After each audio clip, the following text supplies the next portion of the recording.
रायबरेली के railway station पर हो रहे निर्माण को लेकर प्रदेश सरकार के राज्य मंत्री दिनेश प्रताप सिंह व डीआरएम सुरेश कुमार सापरा पहुंचे। रायबरेली राज्य मंत्री दिनेश प्रताप सिंह को स्टेशन के अधिकारियों व कर्मचारियों द्वारा पुष्पगुच्छ भेंट कर स्वागत किया गया। तत्पश्चात मंत्री दिनेश प्रताप सिंह ने रेलवे स्टेशन का निरीक्षण किया। प्लेटफॉर्म पर लगने वाले एक्सीलेटर ब्रिज सहित अन्य व्यवस्थाओं को लेकर जल्द ही पूरा कराने के संबंधित अधिकारियों को निर्देश दिए गए। मंत्री ने कहा, जल्द ही रायबरेली रेलवे स्टेशन भव्य और सुंदर बनकर तैयार हो जाएगा। निरीक्षण में डीआरएम लखनऊ सहित अन्य अधिकारी मौजूद रहे। भारत स्टार न्यूज से संवाददाता विपिन राजपूत की खास रिपोर्ट। और क्या है पूरा? मैं सबसे पहले भारत सरकार के रेल मंत्री आदरणीय अश्विनी वैष्णव जी को धन्यवाद देना चाहता हूं रायबरेली वासियों की ओर से कि उन्होंने रायबरेली जनपद के इस स्टेशन को दोनों ओर से यात्री सुविधाएं दे करके और एक राष्ट्रीय स्तर का स्टेशन बनाने जाने में मेरे अनुरोध को स्वीकार करते हुए धन अवमुक्त कर दिया है। मेरे साथ में डीआरएम लखनऊ और आदरणीय इंद्रेश जी, दाढ़ी भैया, पूर्व जिलाध्यक्ष भाई दिलीप यादव जी, सभी लोग उपस्थित हैं। इसके साथ ही रायबरेली जनपद के तीन अन्य रेलवे स्टेशन बछरावा, ऊंचाहार और लालगंज सहित रायबरेली को जोड़ करके 4 रेलवे स्टेशन को अपग्रेड करने के लिए माननीय रेल मंत्री भारत सरकार जी ने स्वीकृति दी है। और ये अमृत भारत स्टेशन योजना के तहत उन्होंने रायबरेली जनपद वासियों को ये तोहफा दिया है।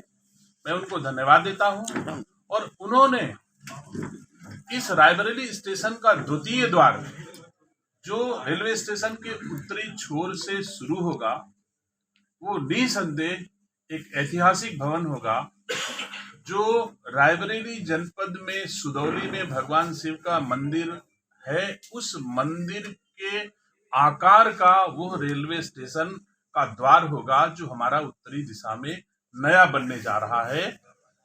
रायबरेली रेलवे स्टेशन के प्रत्येक प्लेटफॉर्म पर एस्केलेटर लगेगा, कुछ लगने जा रहा है, कुछ लगेगा। प्रत्येक प्लेटफॉर्म पर लिफ्ट की सुविधा रहेगी कि एफओबी से, फुट ओवर ब्रिज से हम लिफ्ट से सीधे रेलवे स्टेशन प्लेटफॉर्म पर उतरे, ये सुविधा भी होगी। और एक रेलवे ओवरब्रिज जो सीधे मनसा देवी कॉलोनी में उतर करके और बाहर, अभी तक तो था कि वो भीतर उतरेगा, लेकिन अभी हम लोगों ने निर्णय लिया है कि वो बाहर उतरे और सीधे मनसा देवी मार्ग पर उतर के ट्रैफिक निकल जाए। अगर बहराना की तरफ से किसी को आना है, शहर की तरफ जाना है, तो वो सीधे चला जाए। ऐसी व्यवस्था यहाँ पर हो रही है। और द्वितीय प्रवेश द्वार जो हम लोगों के लिए बहुत महत्वपूर्ण है, उसमें टिकट केंद्र, प्रतीक्षालय, शौचालय, पार्किंग, सर्कुलेटिंग एरिया, पोर्टिको, तोरण द्वार, लैंडस्केपिंग, प्रकाश व्यवस्था, ये सारी चीजें वहां पर रहेंगी। और जो ये वर्तमान में एग्जिस्टिंग हमारा रेलवे स्टेशन है, इसको भी फसाड लाइटिंग से सर्कुलेटिंग एरिया को काम शुरू हो रहा है। और इसी क्रम में आज इससे संबंधित सभी उच्चाधिकारी हमारे बीच में उपस्थित हैं जो यथाशीघ्र काम प्रारंभ करके और रायबरेली वासियों की सुविधा में उपलब्ध कराएंगे। मैं उम्मीद करता हूं कि दूसरा रेलवे स्टेशन में कोई अब बाधा, दूसरे रेलवे स्टेशन के प्रवेश द्वार में कोई बाधा नहीं है। हम लोगों ने मैप पर लगभग ड्राइंग बना लिया है और उस प्रवेश द्वार तक आने के 3 रास्ते, एक तो मंडी की तरफ से जो रेलवे ओवरब्रिज के किनारे किनारे आता है, और एक रास्ता यहाँ से सीधे जो एनएच को जोड़ेगा रेलवे लाइन के किनारे किनारे सीधे जा करके, और एक सीधे भी एनएच को सुएज रेस्टोरेंट की तरफ जोड़ेगा। इस तरह से उत्तरी तरफ का जो रास्ता है रेलवे स्टेशन का, वो 3 मार्गों से जुड़ा हुआ बहुत ही सुविधाजनक होगा और बिल्कुल आधुनिकतम होगा, ऐसा हम उम्मीद करते हैं। कितनी लागत से ये कार्य होगा, क्या ऐसा कुछ रूपरेखा? अब लागत तो जितनी जरूरत होगी भारत सरकार उतना पैसा हमको इस रेलवे स्टेशन के लिए देने को तैयार है। लागत अभी घट बढ़ रही है, जैसे जैसे चीजें, जैसे हमने अभी आज तय किया है कि इस द्वितीय द्वार की तरफ से, द्वितीय प्रवेश द्वार की तरफ 3 मार्ग आएंगे। अब 3 मार्ग आएंगे तो 3 मार्ग की लागत बढ़ गई। एक मार्ग जो रेलवे ओवरब्रिज की तरफ से आएगा, एक जो सुएज रेस्टोरेंट की तरफ से सीधे आएगा, एक जो हमारा साइडिंग से होकर के सीधे वहां पर मिलेगा जाकर के जो शक्ति नगर उधर से होकर के वो जो सीधे मिलता है एनएच पे जाकर के मिलता है, जो उधर वाला रेलवे ओवरब्रिज बना हुआ उसको जोड़ेगा जाकर के। तो इस तरह से 3 तरफ से सड़कें बनेगी तो निसंदेह ज्यादा होगा।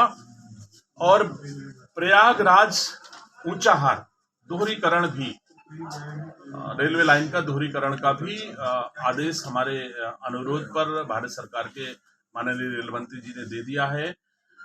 एक रेलवे ओवरब्रिज जो आप सब जानते हैं कि मुराई के बाग में जो बड़ा कठिन है, जिससे आवागमन फतेहपुर से आते हैं, एम्स की तरफ आते हैं, रायबरेली की तरफ आते हैं, तो मुराई के बाग हमेशा जाम रहता है। उसको सार स्वीकृति दी है, सेहगो ओवरब्रिज को दी है, हरचंदपुर को स्वीकृति दी है। तो ऐसे कई रेलवे ओवरब्रिज भी रायबरेली जनपद में निर्माणाधीन विचाराधीन है, जो यथाशीघ्र रायबरेली वासियों के लिए बन करके तैयार हो जाए। मंत्री जी जितना निर्माण कार्य हो रहा है पीली ईंट का निर्माण कौन से ईंट पीली हो रही है? बिल्कुल नहीं होगा। अगर ऐसा हो रहा होगा तो नहीं होगा, ये अच्छी बात है।